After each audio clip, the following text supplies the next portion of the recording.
জি বন্ধুগণ, আপনাদেরকে আংশিক ধন্যবাদ। আমরা পুরা ধন্যবাদ দিতে চাই। আংশিক ধন্যবাদ দেওয়া গেল, পুরা দেওয়া গেল না। আমাদের রাজনীতি জনদুর্ভোগের নয়, আমাদের রাজনীতি জনকল্যাণের।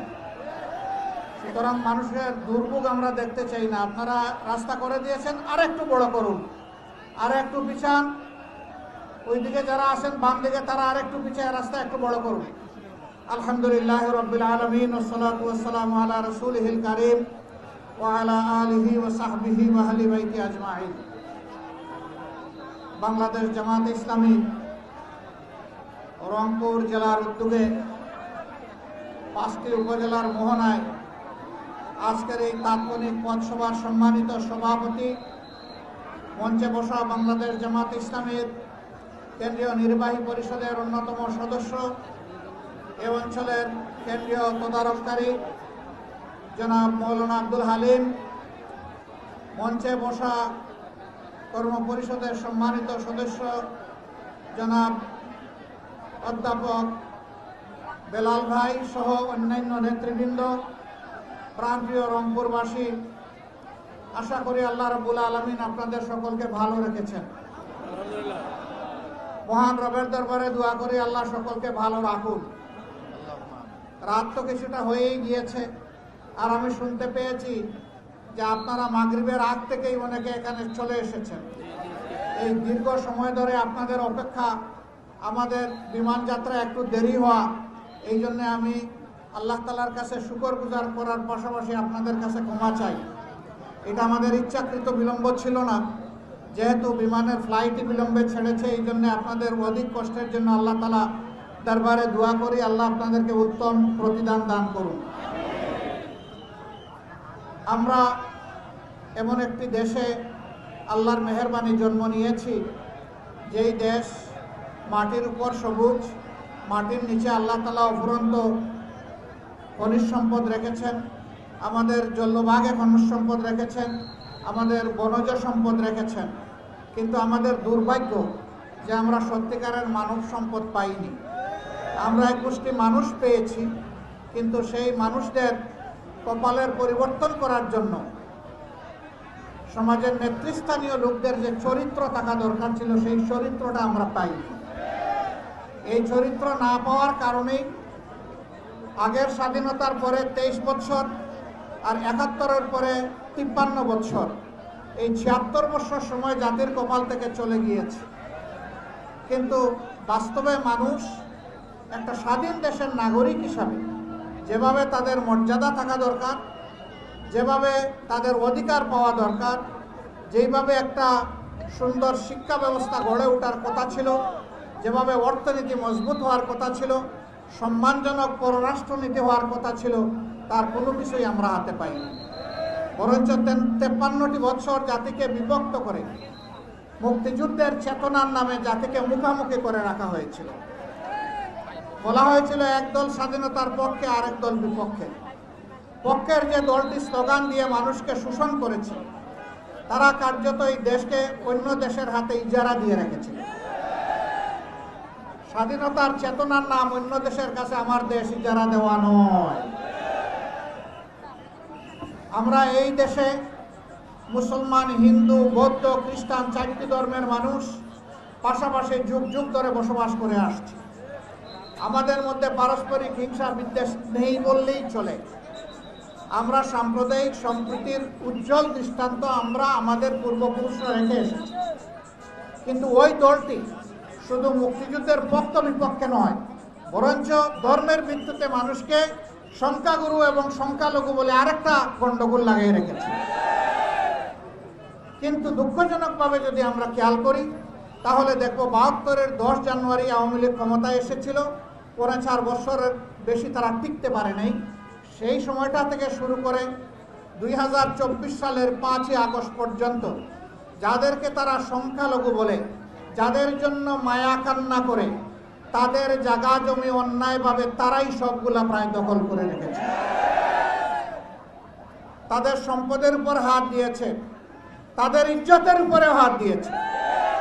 অথচ তারা মায়া কান্না করে আর দুষ্টা চাপায় এদেশের দেশপ্রেমিক মানুষ, বিশেষ করে যারা নিষ্ঠাবান মুসলমান, তাদের উপরে। আলহামদুলিল্লাহ মঈন ফখর সাহেবের কেয়ারটেকার সরকারের সময় বাংলাদেশে একজন নাপাক বুদ্ধিজীবী আছে, যার নাম আবুল বারাকাত। সে একটা আর্টিকেল লেখলো প্রথম আলো পত্রিকায় যে বাংলাদেশ জামাতে ইসলামের নেতাকর্মীদের দখলে এদেশের অন্যান্য ধর্মের মানুষের 34,000 একর অবৈধ জমি আছে।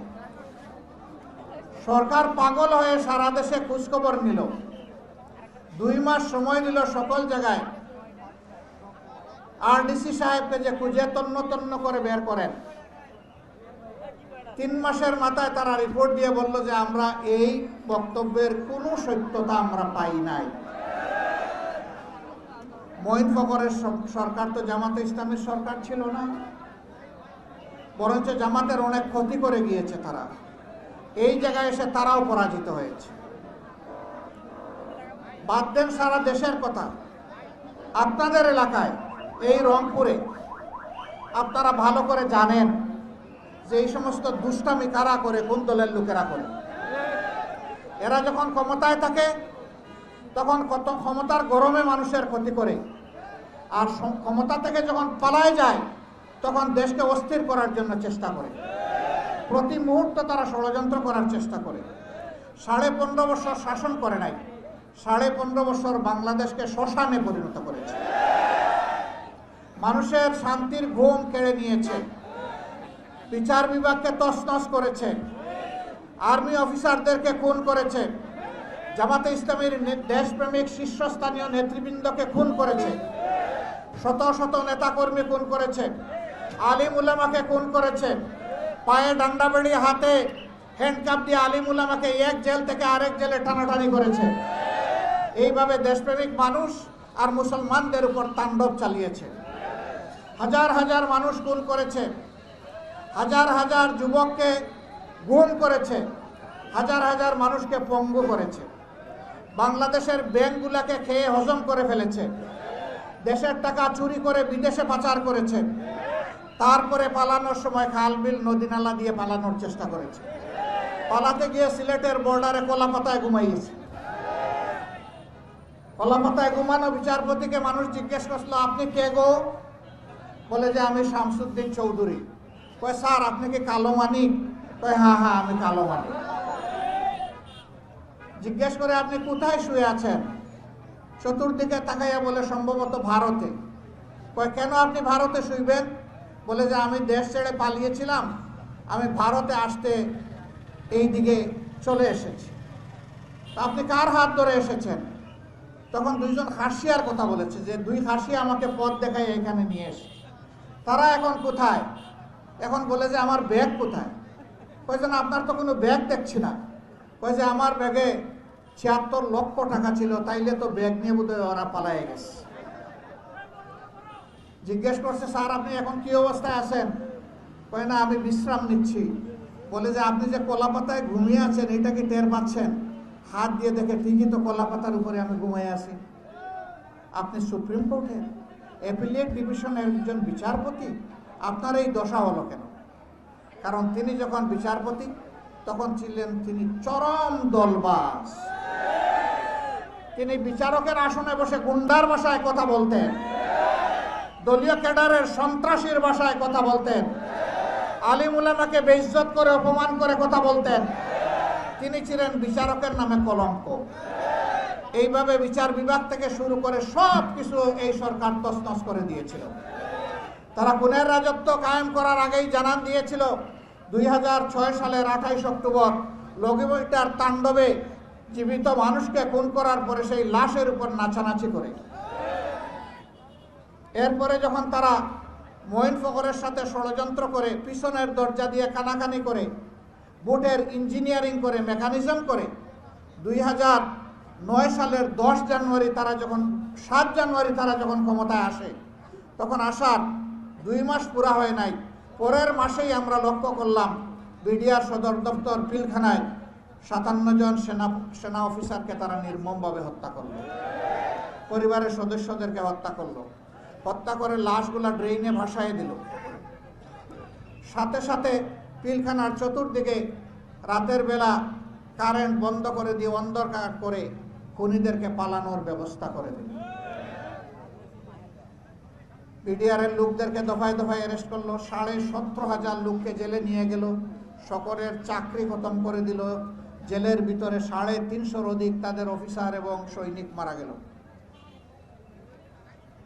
ষড়যন্ত্র করলো আওয়ামী লীগ ক্ষমতায় আসার জন্য, আর জীবন গেল বিডিআরের। এটা ষড়যন্ত্রের দল। একটা বাহিনীকে শেষ করে দিল, সেনাবাহিনীর কোমর ভেঙে দিল। এইভাবে ষড়যন্ত্র করে তারা পরের বছরই জামাতে ইসলামের গায়ে হাত দিল। কেন হাত দিল? এ দেশের পরীক্ষিত দুইটা দেশপ্রেমিক শক্তি আছে, একটা সেনাবাহিনী আর একটা জামাত ইসলাম। আগেই সেনাবাহিনীর প্রতিসাধন করেছে, এখন যদি জামাতকে তছনছ করে দিতে পারে তাহলে তারা যা ইচ্ছা তাই করতে পারে।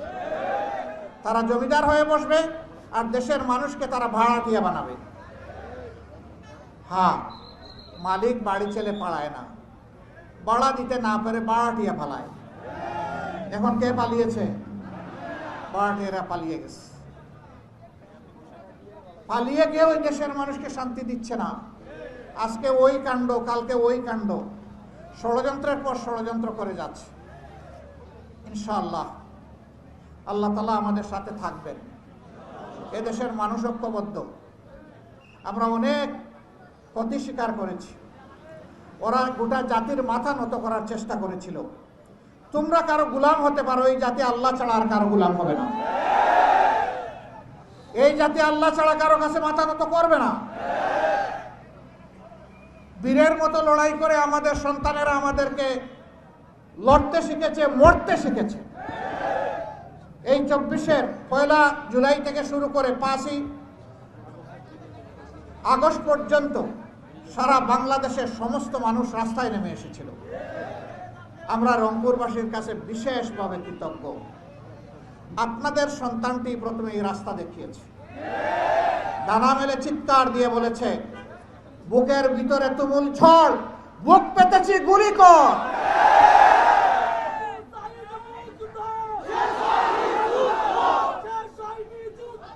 এই আবু সাইদ, তার গর্বিত মা বাবা, ভাই বোন, গোটা রংপুরবাসীকে আমরা স্যালিউট জানাই। সে আমাদের জাতীয় প্রধান সেনাপতি, সে বীরদের নেতা, সে পথ প্রদর্শক, সে মুক্তির ঘণ্টা বাজিয়েছে তার জীবন দিয়ে। আমরা দোয়া করি আল্লাহ রাব্বুল আলামিন তার ইজ্জতের কারণে রংপুরবাসীর ইজ্জত বাড়িয়ে দিন। সম্মানিত ভাইয়েরা, আজকে যেহেতু এটা পরিকল্পিত কোনো জনসভা নয়, এই জন্য আমি কয়েকটি কথা বলেই শেষ করব। আপনারা জানেন জামাতে ইসলামের উপর কি তাণ্ডবটা চালানো হয়েছে। এই এলাকার মানুষ বাস্তব সাক্ষী। আপনাদেরই একজন সন্তান, আপনাদের প্রিয় মানুষ, আপনাদের বুকের ধন এটিএম আজহারুল ইসলাম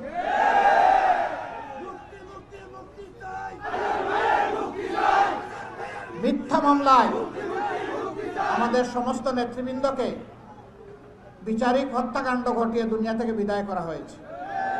আল্লাহ তাআলা তার এই গোলামটাকে এখনো বাঁচিয়ে রেখেছেন। হায় মওলা, তুমি জানো, তুমি সাক্ষী। তোমার ঘরের সামনে গিয়ে চোখের পানি দিয়ে বলেছি, তখন এই বিজয়ের পূর্বাভাস তখনও জানতাম না। বলেছি, হে আল্লাহ, বাঁচিয়েই যখন রেখেছো, বাংলাদেশকে তুমি তার মাধ্যমে কিছু দেখাও। ইনশাআল্লাহ আল্লাহ দেখাবেন। তার মামলাটি আমরা লড়াই শুরু করেছি। আমরা আশাবাদী, আমাদের কোর্ট থেকে যদি ন্যূনতম বিচার সুবিচার আমরা পাই, ইনশাআল্লাহ আপনাদের সন্তান আপনাদের বুকে, আমাদের প্রিয় ভাই আমাদের বুকে সগর্বে ফিরে আসবেন ইনশাআল্লাহ। আপনারা দোয়া করেন আল্লাহ যেন তাকে সুস্থ রাখেন, আল্লাহ যেন তাকে হায়াতে বাঁচাইয়া রাখেন, তাইয়্যিব হায়াত দিয়ে আল্লাহ যেন আমাদের বুকে তাদেরকে ফিরাইয়া। সম্মানিত রংপুরবাসী, এ রংপুরের মানুষ খুবই সহজ সরল, জীবনের উচ্চাকাঙ্ক্ষা নাই। একবার ফোর্বস ম্যাগাজিনে, আমেরিকার ফোর্বস ম্যাগাজিন, নাম করা ম্যাগাজিন, বিশ্বের প্রভাবশালী ম্যাগাজিন, সেখানে সারা দুনিয়ার 157টি দেশে জরিপ চালালো যে কোন দেশের মানুষ সুখী। তারা বলল বাংলাদেশের মানুষ সুখী। আমরা অবাক হয়ে গেলাম। যেই দেশে পথে ঘাটে এইরকম খামলা খামলি চিবলা চিবলি চলে সেই দেশের মানুষ সুখী হয়ে গেল। পুরো আর্টিকেল যখন পড়লাম তখন তারা বলল যে উত্তরবঙ্গের মানুষ, উত্তরবঙ্গ বলে বাংলাদেশের একটা অংশ আছে, সেই অংশের মানুষের কারণেই বাংলাদেশের মানুষ সুখী। এই অংশের মানুষ আকাশের দিকে দুনিয়া খাওয়ার জন্য তাকায় না, অল্পে তুষ্ট, সম্মান নিয়ে বাঁচতে চায়, ইমান নিয়ে বাঁচতে চায়। আলহামদুলিল্লাহ, আলহামদুলিল্লাহ। আমাদের পেটকে সাগর বানানোর প্রয়োজন নেই। ছোট্ট পেটটি আল্লাহ ছোট্টই রাখুন। এখানে অল্প খেয়ে ওখানে গিয়ে যেন আল্লাহর নিয়ামত আমরা বেশি ভোগ করতে পারি, সেই জন্য আল্লাহ যেন আমাদেরকে কবুল করেন। প্রিয় দেশবাসী, এই দেশের কপালে কি লাঞ্ছনা লেগেই থাকবে? পথে ঘাটে চাঁদাবাজি হতেই থাকবে, দখলদারি চলতেই থাকবে, যার যেমন ইচ্ছা তেমন এই দেশ চলবে? না, এই দেশটাকে একটা শৃঙ্খলায় আনতে হবে। এই শৃঙ্খলায় আনার জন্য কি করতে হবে? এই শৃঙ্খলা আনার জন্য আল্লাহর আইনের প্রয়োজন হবে, আর এই আইন বাস্তবায়ন করার জন্য সৎ লোকের দরকার হবে। যে দল আল্লাহর আইন চাইবে এবং সৎ লোক এই সমাজকে উপহার দিতে পারবে, বাংলাদেশের জনগণ আগামীতে তাদের সাথে থাকবে ইনশাআল্লাহ। এই পরীক্ষায়, এই লিটমাস পেপারের পরীক্ষায় জামাতে ইসলামী যদি টিকে, আপনারা জামাতে ইসলামীকে ভালোবাসবেন, আপনারা দোয়া করবেন, আপনারা আমাদেরকে সমর্থন দিবেন, আপনারা আমাদেরকে সাহায্য করবেন, আপনারা আমাদের পাশে থাকবেন, আপনারা আমাদের সাথে থাকবেন। তাহলে আমরা আপনাদেরকে কথা দিচ্ছি, আমরা চাঁদাবাজি করব না, এখনো করি না এবং আগামীতে কাউকে করতেও দেব না। আমরা দখল বাণিজ্য করি না, এখনো করছি না, আগামীতেও করব না এবং কাউকে দখলদারির রাজত্ব চালাতেও দেব না। আমরা যেটা ঘুষ খাওয়ার জন্য জনগণকে উদ্বুদ্ধ করি না, আমরা এই ঘুষ খাবো না এবং কাউকে ঘুষ খাইতে দেওয়া হবে না। আমরা এমন একটি বাংলাদেশ ইনশাআল্লাহ উপহার দিতে চাই, যেই বাংলাদেশে আমাদের সন্তানেরা জন্ম নেওয়ার পরে সুশিক্ষা পাবে, নৈতিক শিক্ষা সহ, দ্বীনি শিক্ষা সহ। যেদিন সে শিক্ষার পাঠ চুকিয়ে বের হবে, সেই দিন তার হাতে অটোমেটিক্যালি কাজ চলে আসবে। এমন সার্টিফিকেট আমাদের সন্তানদের হাতে আমরা তুলে দিতে চাই না, যেই সার্টিফিকেট হাতে নিয়ে কিছু লোক ডাকাত হয়ে রাষ্ট্রের সম্পদ চুরি ডাকাতি করবে, এমন সার্টিফিকেট আমরা দিতে চাই। আবার এমন সার্টিফিকেট আমাদের সন্তানদের হাতে আমরা তুলে দিতে চাই না, যেই সার্টিফিকেট হাতে নিয়ে ঘরে ঘরে দুয়ারে দুয়ারে চাকরির জন্য জুটবে কিন্তু তার কপালে একটা চাকরি জুটবে না। এই শিক্ষা আমরা দিতে চাই না। আমরা এমন শিক্ষা দিতে চাই যে আমাদের সন্তানদের কল্প হবে আল্লাহর ভয়ে ভীত সন্ত্রস্ত, নৈতিক বলে হবে বলিয়ান, আর হাত হবে কাজের হাত। এইভাবে যদি 18 কোটি মানুষ হয়, তাইলে 36 কোটি মানুষের হাত হবে কাজের হাত। আমরা সেই যুবকদের সাথে হাতে আমাদের দেশ তুলে দিতে চাই। আপনারা কি রাজি আছেন? মুরব্বীরা কি মাইন্ড করছে যে আমরা তাইলে কোথায় গেলাম, আমাদের কি আর কোনো জায়গা নাই? হ্যাঁ, আপনারাও যুবক। বলবেন যে যুবক মানে চুল সাদা, ব্রু সাদা, দাড়ি সাদা, আমি যুবক হব কিভাবে? আপনি যুবক হতে পারবেন যদি আপনার কলিজা, আপনার হৃদয় যদি যুবক থাকে, তাইলে আপনি যুবক। কিন্তু যদি আপনার এই হৃদয়টা, কলিজাটা বুড়া হয়, আপনি বুড়া। আপনার বয়স 25 বছর হইলেও আপনি বুড়া। আপনার বয়স 100 বছর হওয়ার পরেও হৃদয় যদি তাজা থাকে, আপনি একজন যুবক। আল্লাহর জান্নাতে কোনো বুড়া মানুষ ঢুকবে না। কারা ঢুকবে? যুবকরা ঢুকবে। আল্লাহ যাদেরকে ঢুকাবেন তাদের সকলকে যৌবন দিয়েই ঢুকাবেন, আলহামদুলিল্লাহ। তো মাঝখানে কয়েকদিন বুড়া হয়ে কোনো লাভ আছে? আমি বুড়া হতে রাজি নাই। আপনারা কেউ বুড়া হতে রাজি আছেন? ইনশাআল্লাহ আল্লাহ যেন চিরদিন আমাদেরকে যৌবনের তেজ, যৌবনের ইমান, যৌবনের শক্তি এবং যৌবনের আমাদেরকে বিচক্ষণতা আল্লাহ যেন দিয়ে রাখেন। আপনারা দোয়া করেন। আমরা এমন একটি বাংলাদেশ উপহার দেব ইনশাআল্লাহ। আমাদের মা বোনেরা মায়ের ইজ্জত পাবেন, সহোদরা বোনের ইজ্জত পাবেন, ঔরসজাত মেয়ের ইজ্জত পাবেন ইনশাআল্লাহ। তারা তাদের যোগ্যতা, দক্ষতা অনুযায়ী সমাজের সকল ক্ষেত্রে উন্নয়নে অবদান রাখবেন। দুটা জিনিস বাড়তি পাবেন, একটা হচ্ছে ইজ্জত আর একটা নিরাপত্তা। এই দুই জিনিসই এখন নাই, অভাব। আমরা এই দুই জিনিস নিশ্চিত করব ইনশাআল্লাহ। আমাদের মা বোনেরা, আমাদের এই দেশের ভাইয়েরা সেদিন এই দেশের নাগরিক হয়ে বলবে যে আমরা গর্বিত, আমরা এই দেশে বসবাস করি, যেই দেশে আইনের শাসন আছে, যেই দেশে সমতা আছে, সাম্য আছে। আমাদের সন্তানদের একমাত্র স্লোগান ছিল উই ওয়ান্ট জাস্টিস।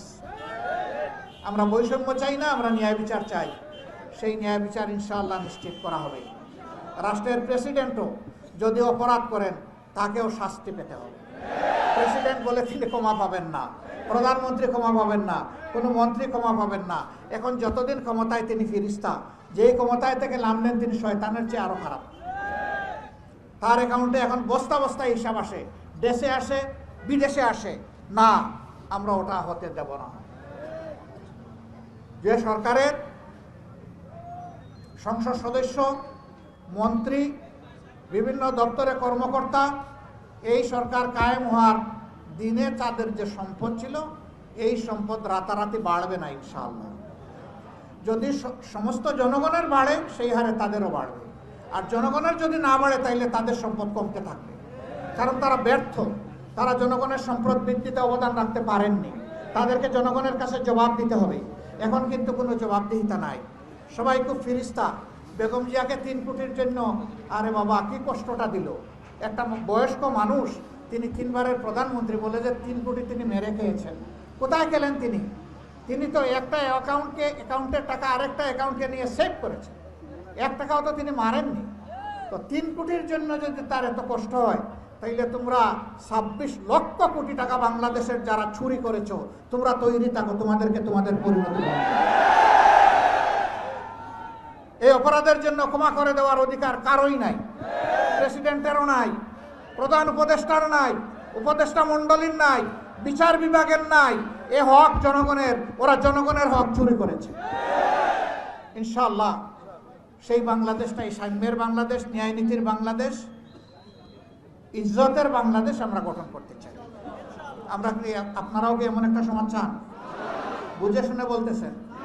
তাইলে আরো অনেক লড়াইয়ের জন্য প্রস্তুত থাকতে হবে, আরো ত্যাগ স্বীকার করার জন্য প্রস্তুত থাকতে হবে। ওই সম্পদ এমনি এমনি আমাদের হাতে আসবে না। দেশবাসী এই সৌভাগ্যের অংশীদার এমনি এমনি হয়ে যাবে না। আরো অনেক লড়াই করতে হবে। সমাজে অনেক আবর্জনা রয়ে গেছে, সেই আবর্জনার বিরুদ্ধে আমাদের যুদ্ধ চলবে ইনশাআল্লাহ।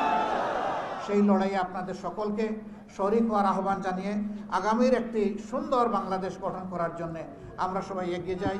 আল্লাহ আমাদেরকে তৌফিক দান করুন। আসসালামু আলাইকুম ওয়া রাহমাতুল্লাহ। আল্লাহ হাফিজ। বাংলাদেশ জিন্দাবাদ। বাংলাদেশ জামাতে ইসলামী জিন্দাবাদ।